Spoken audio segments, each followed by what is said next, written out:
10ാം class ചോദ്യപേപ്പർ ചോർച്ചാ കേസിൽ MS solutions ഉടമ മുഹമ്മദ് ഷുഹൈബ് ക്രൈംബ്രാഞ്ച് ഓഫീസിൽ കീഴടങ്ങി. തൊട്ടുമുൻപ് MS സൊല്യൂഷനെ തകർക്കാൻ ഗൂഢാലോചന നടന്നെന്നാണ് ഷുഹൈബ് പറയുന്നത്. അധ്യാപകനെ കൃത്യമായ പ്ലാനോടുകൂടി MS സൊല്യൂഷൻസിലേക്ക് ഒരു പ്രമുഖ സ്ഥാപനം അയച്ചതാണ്. കൃത്യമായ തെളിവുകൾ കൈവശമുണ്ടെന്നും ഷുഹൈബ് പറഞ്ഞു. ഷുഹൈബിന്റെ പ്രതികരണം ഒന്ന് കാണും. സെപ്റ്റംബറിന് ശേഷം വന്നൊരു അധ്യാപകനാണ്. ആ അധ്യാപകനെ ആരോ ഒരാൾ എൻ്റെ സ്ഥാപനത്തിലേക്ക് പറഞ്ഞയച്ചതാണ്. അതൊരു വൻകിട പ്ലാറ്റ്ഫോമാണ്. ആ പ്ലാറ്റ്ഫോം എന്താണെന്നുള്ളത് എനിക്കറിയാം. എനിക്ക് എൻ്റെ അടുത്തുണ്ട് ഈ അധ്യാപകർ ആരാ പറഞ്ഞയച്ചെന്നുള്ള തെളിവ് എൻ്റെ കയ്യിലുണ്ട്. അതൊരു വേറൊരു പ്ലാറ്റ്ഫോമാണത്. എൻ്റെ MS സൊല്യൂഷൻ എന്ന് പറഞ്ഞ സ്ഥാപനത്തിനെ തകർക്കാൻ വേണ്ടി ഉണ്ടാക്കിയതാണ്. അതെ, അത് വലിയൊരു പ്ലാറ്റ്ഫോമാണ്. പേര് ഞാൻ പറയൂല. ആ സ്ഥാപനം ഒരു എൻ്റെ നാട്ടിലൊരു നേതാവിന് 5 ലക്ഷം രൂപ ഓഫർ ചെയ്തിട്ടുണ്ട്. ആ സ്ഥാപനം 5 ലക്ഷം രൂപ. വിവരങ്ങളുമായി AK അഭിലാഷാണ് ചേരുന്നത്. അഭിലാഷ്, ഈ അധ്യാപകന്റെ കാര്യം ഇതിൽ ഷുഹൈബ് പറയുന്ന ഫഹദാണ്.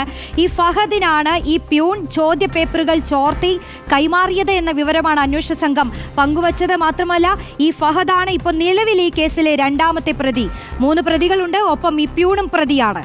അപ്പോൾ ഇതിൽ ഇപ്പോൾ ഷുഹൈബ് ഉന്നയിക്കുന്ന കാര്യങ്ങളിലൊക്കെ അന്വേഷണ സംഘത്തിന്റെ ഒരു നിഗമനം എന്താണ്? ഷുഹൈബ് എന്തൊക്കെ കാര്യങ്ങളാണ് പറയുന്നത്? ഇതിൽ തന്നെ എന്തെങ്കിലും തുമ്പുകൾ കിട്ടാനുണ്ടോ ഷുഹൈബ് പറയുന്നതിൽ നിന്ന്? രോഷ്നി, ഇതിൽ ഷുഹൈബ് പറയുന്നത് ഗൂഢാലോചന നടന്നു എന്നാണ്. നമുക്കറിയാം, ഷുഹൈബ് ആദ്യഘട്ടത്തിൽ പറഞ്ഞത് ഇത് ചോദ്യപേപ്പർ പ്രെഡിക്റ്റ് ചെയ്തുകൊണ്ടാണ് ഞാൻ ഇത്തരത്തിൽ വീഡിയോ തയ്യാറാക്കിയിരിക്കുന്നതെന്നുള്ള അവകാശവാദമായിരുന്നു അദ്ദേഹം ഉന്നയിച്ചത്. പക്ഷേ ഇപ്പോൾ അദ്ദേഹം മാറ്റി പറയുന്നു, ഇത് ഗൂഢാലോചനയാണ് ഇക്കാര്യത്തിൽ നടന്നിരിക്കുന്നത് എന്നുള്ള കാര്യമാണ് അദ്ദേഹം പറയുന്നത്. അതായത് ചോദ്യപേപ്പർ ചോർന്ന് കിട്ടിയതിൻ്റെ തുടർന്നാണ് അദ്ദേഹം വീഡിയോ ചെയ്തതെന്ന് അദ്ദേഹം തന്നെ ആദ്യഘട്ടത്തിൽ തന്നെ സമ്മതിക്കുന്നു എന്ന് വേണം ഇതിൽ നിന്ന് വ്യക്തമാൻ. ഏതായാലും ഹൈക്കോടതി മുൻകൂർ ജാമ്യാപേക്ഷ തള്ളിയതിന് തൊട്ടു പിന്നാലെ ഏതാണ്ട് 1 മണിയോട് കൂടിയാണ് ക്രൈംബ്രാഞ്ച് ഓഫീസിൽ എത്തുകയും അദ്ദേഹം അന്വേഷണ സംഘത്തിന് മുന്നിൽ കീഴടങ്ങുകയും ചെയ്തിരിക്കുന്നത്. ഇതിനിടെയാണ് അദ്ദേഹം ഇത്തരത്തിലൊരു ഗൂഢാലോചന വാദം മുന്നോട്ട് വയ്ക്കുകയും ചെയ്തത്. ഇതിൽ പ്രധാനമായും ഫഹദ് എന്ന് പറയുന്ന കേസിലെ 2ാം പ്രതി നേരത്തെ അധ്യാപക വൃത്തി ചെയ്തിരുന്ന ഒരു സ്കൂൾ കൂടിയായിരുന്നു ഈ മേൽമുറി സ്കൂള്. ആ സ്കൂളിലെ പ്യൂണിനെയാണ് ഇന്നലെ ഇതിൻ്റെ സ്രോതസ്സായി, അതായത് ചോദ്യപേപ്പർ ചോർത്തിയതുമായി ബന്ധപ്പെട്ട് ഇന്നലെ ക്രൈംബ്രാഞ്ച് കസ്റ്റഡിയിൽ എടുക്കുകയും ചെയ്തത്. ഏതായാലും ഇവർ തമ്മിലുള്ള ഒരു ബന്ധത്തിൻ്റെ അടിസ്ഥാനത്തിലാണ് ഈ ചോദ്യപേപ്പർ ചോർത്തിയത് എന്നാണ് ആ പ്രാഥമികമായുള്ള ഒരു നിഗമനം. ഇതിൽ ഏതാണ് ഷുഹൈബിന് എന്താണ് ഇക്കാര്യത്തിലുള്ള പങ്കാളിത്തം എന്നടക്കമുള്ള കാര്യങ്ങളിൽ ഇപ്പോൾ അന്വേഷണ സംഘം കൃത്യമായി ചോദ്യം ചെയ്തു വരികയാണ്. നേരത്തെ ഈ മുൻകൂർ ജാമ്യാപേക്ഷ പരിഗണിക്കുന്ന ഘട്ടത്തിൽ തന്നെ കഴിഞ്ഞ 22-ാം തീയതി അന്വേഷണ സംഘത്തിന് മുന്നിൽ ഹാജരാകാൻ ഷുഹൈബിനോട് ഹൈക്കോടതി നിർദ്ദേശിച്ചിരുന്നു.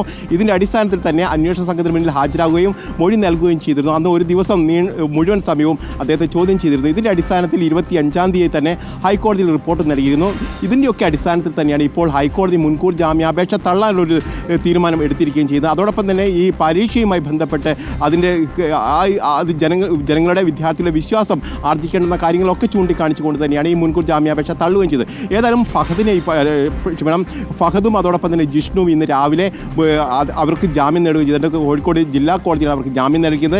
ഇതിനു മുമ്പായി തന്നെ ഈ 2 പേർക്ക്, അതായത് 2ാം പ്രതിയായ ഫഹദിനെയും അതോടൊപ്പം തന്നെ ഇന്നലെ കസ്റ്റഡിയിലെടുത്ത അബ്ദുൽ നാസറിനെയും കസ്റ്റഡിയിൽ വേണമെന്നാവശ്യപ്പെട്ട് ക്രൈംബ്രാഞ്ച് കോടതിയെ സമീപിച്ചിരുന്നു. പക്ഷേ അതിനിടയിലാണ് ഇപ്പോൾ ഈ 2 പ്രതികൾക്കും കോടതി ജാമ്യം നൽകിയിരിക്കുന്നത്. ഏതായാലും 3 പ്രതികളെ ഒരുമിച്ചിരുത്തി, അതായത് ഷുഹൈബിനെയും ഫഹദിനെയും അതോടൊപ്പം തന്നെ അബ്ദുൽ നാസറിനെയും ഒരുമിച്ചിരുത്തി ചോദ്യം ചെയ്യാനുള്ള നീക്കമായിരുന്നു അന്വേഷണ സംഘം നടത്തിയിരുന്നത്. പക്ഷേ ഇപ്പോൾ ഈ ഫഹദിന് ജാമ്യം കിട്ടിയിരിക്കുന്ന ഒരു സാഹചര്യത്തിൽ ഇവരെ 3 പേരെയും ഒരുമിച്ചിരുത്തി ചോദ്യം ചെയ്യാനുള്ള സാഹചര്യം ഇല്ലാതാവുന്നു. ഏതായാലും 2 പേരെ, അതായത് നാസറിനെയും അതോടൊപ്പം തന്നെ ഷുഹൈബിനെയും ഒരുമിച്ചിരുത്തി ചോദ്യം ചെയ്യലിലേക്കായിരിക്കും പോകുക. ഏതായാലും ഇന്ന് രാത്രിയോടുകൂടി തന്നെ അറസ്റ്റ് രേഖപ്പെടുത്തുമെന്നാണ് നമുക്ക് മനസ്സിലാക്കാൻ കഴിയുന്നത്. വിശദമായ ഒരു ചോദ്യം ചെയ്യലിലേക്ക് കടക്കേണ്ടതുണ്ട് എന്ന് ക്രൈംബ്രാഞ്ച് SP KK മൊയ്തീൻ കുട്ടി തന്നെ വ്യക്തമാക്കുകയും ചെയ്തിരിക്കുന്നത്. ഏതായാലും 2-3 മണിക്കൂറോളായി ചോദ്യം ചെയ്യൽ തുടരുന്നു.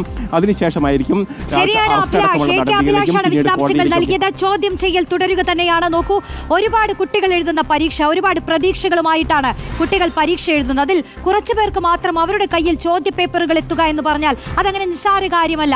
അതുകൊണ്ട് തന്നെ ഇത് വലിയൊരു സംഭവമാണ്. ചോദ്യപേപ്പർ ചോർച്ച എന്ന് പറയുന്നത് തന്നെ